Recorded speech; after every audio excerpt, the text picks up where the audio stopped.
కాకరకాయ పచ్చడి రెడీ.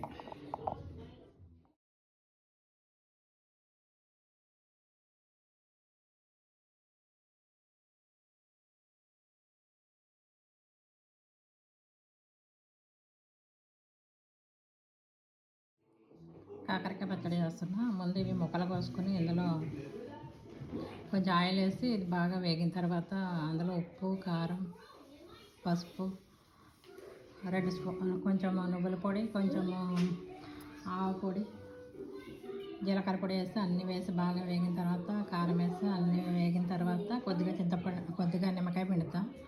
అప్పుడు కాకరకాయ పచ్చడి రెడీ అవుతుంది.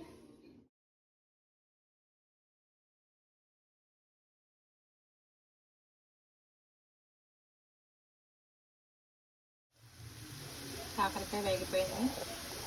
ఇందులో పోపు గింజలు వేసాను, ఇంగువ కూడా వేసాను. ఇవన్నీ వేగిన తర్వాత దీంట్లో ఉప్పు, కారం, పసుపు, నువ్వుల పొడి, కొంచెం ఆవు పొడి వేసి కొద్దిగా బెల్లం వేసి అంతా కలిసిన తర్వాత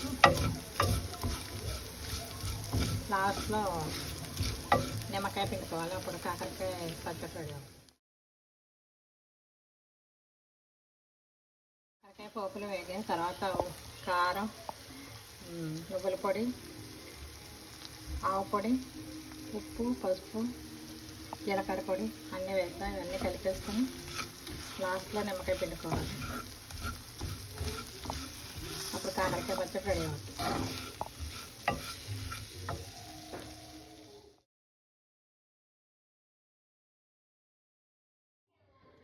లాస్ట్లో నిమ్మకాయ పిండి కాకరకాయ పచ్చడి రెడీ అయింది. ఇది నిల్వ ఉంటుంది, అన్నంలో బాగుంటుంది, చపాతీలో బాగుంటుంది.